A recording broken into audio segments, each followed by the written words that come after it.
Hello बच्चों, अभी जो मैं क्वेश्चन एक्सप्लेन करने वाला हूँ ये क्वेश्चंस मैंने आर.एस. अग्रवाल बुक से लिया हूँ और ये क्लास 10 का क्वेश्चन है। चैप्टर्स का नाम है अरिथमेटिक प्रोग्रेशन और चैप्टर नंबर 11 है exercise 11B question number 13। Now see the question number 13। The sum of the first three terms of an AP is 48 if the product of the first and the second terms exceeds 4 times the third terms by 12 find the AP। देखिए question में बोल रहा है कि किसी arithmetic progressions का जो first तीन टर्म्स का जो सम है क्या है वो 48 है। तो मान लीजिए पहला तीन टर्म्स मान लेते हैं ए प्लस डी और ए प्लस 2d। किस लिए इस तरह से लिए क्योंकि ये जो बोला जो तीनों का जो सम है वो कितना है वो 48 है, लेकिन तीनों नंबर क्या है कि एपी में अरिथमेटिक प्रोग्रेशंस में मतलब इसका जो कॉमन डिफरेंस है वो सेम होगा। जैसे ए प्लस डी और minus A D, A plus 2d और माइनस ए माइनस डी, तो ये माइनस माइनस कैंसिल और 2d डी, तो क्या कॉमन डिफरेंस कितना डी आ रहा है। ठीक है, तो इसको हम तीनों का सम बोल रहा है। तो ए प्लस डी और ए प्लस 2d का सम कितना दिया हुआ वो 48 है। इसका मतलब क्या आ गया 3a plus 3d is equal to how much 48। 3 common लिए तो a plus D equal to how much हुआ 3 3 6 6 18। ये मेरा एक इक्वेशन आ गया, मतलब a प्लस डी का जो सम है वो कितना है 16 है।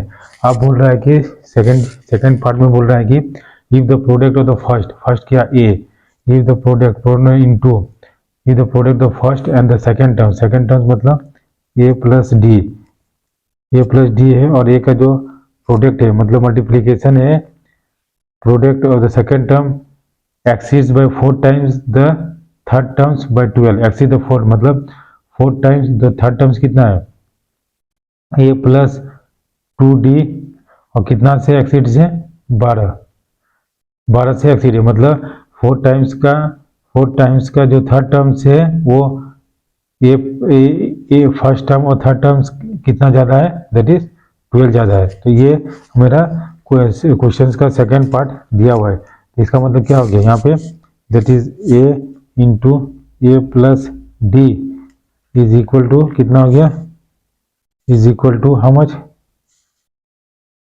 Is equal to that is 4। इसको हर इस वजह से लिखते हैं 4 ए प्लस 2d लिखते हैं और प्लस 12 इसको मेंशन कर दिया। अब देखिए a प्लस डी इक्वल कितना है 16 है, तो a into A plus D के जगह कितना लिखेंगे 16 लिखेंगे is equal to 4 into A plus 2d लिखते हैं यहाँ पे और प्लस 12 लिखते हैं। अब यहाँ पे 16a हो गया इज इक्वल टू देखिए 4a और प्लस 4 2 8 d और प्लस 12 हो गया। ठीक है, तो अब हम क्या करते हैं यहाँ 4a सबको एक तरफ ले जाते हैं, तो 4a minus 16a plus 8d plus 12 is equal to क्या हम 0 करते हैं। तो यहाँ 4a और 4a तो कितना गया 12a माइनस 12a हो गया और 8 प्लस 8d और plus 12 is equal to how much 0।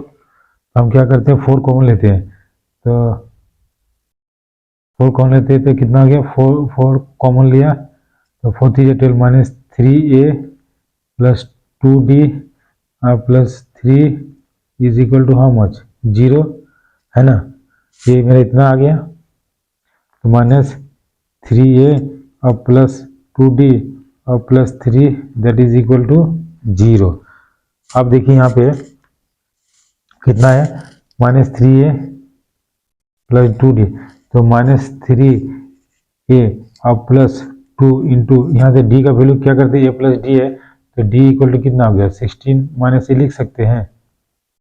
तो d की जगह क्या है 16 माइनस ए लिख दिया और प्लस 3 किया इज इक्वल टू 0। तो माइनस 3a और plus 2 16 32 minus 2a plus 3 is equal to how much 0। यहाँ माइनस 3a और माइनस 2a तो कितना हो गया दैट इज माइनस 5a और प्लस 32 और plus 3 32 plus 3 that is equal to 35 is equal to 0। तो minus 5a equal to minus 35, minus minus cancel, तो ये इक्वल टू कितना हो गया 35/5 हो गया, तो 5 7 जा 35, तो ये का वैल्यू कितना आ गया मेरा 7 आ गया। ठीक है, इसी से डी का वैल्यू हम निकाल लेते हैं, तो डी इक्वल टू कितना है 16 माइनस ए, तो 16 minus 7 that is equal to कितना हो गया how much 9, D equal to 9, तो डी का वैल्यू कितना हो गया मेरा 9 हो गया। अब देखिए ए का वैल्यू 7 और डी का वैल्यू 9, तो हमको क्वेश्चन में क्या बोल रहा था फाइंड द एपी, तो पहला टर्म्स कितना हो गया ए इक्वल टू 7 और डी का वैल्यू हो गया 9, तो मतलब 7 प्लस 9 दैट इज 16 हो गया, फिर 16 हो गया, मतलब ये 7 16, फिर हम क्या 16 प्लस 9 करते हैं, प्लस 9 कर देते हैं तो 9 10 11 12 13 14 15 मतलब 25 हो गया। ठीक है, उसी तरह फिर 9 डैश डैश करके हम इसको ये सीरीज एपी सीरीज को लिख सकते हैं।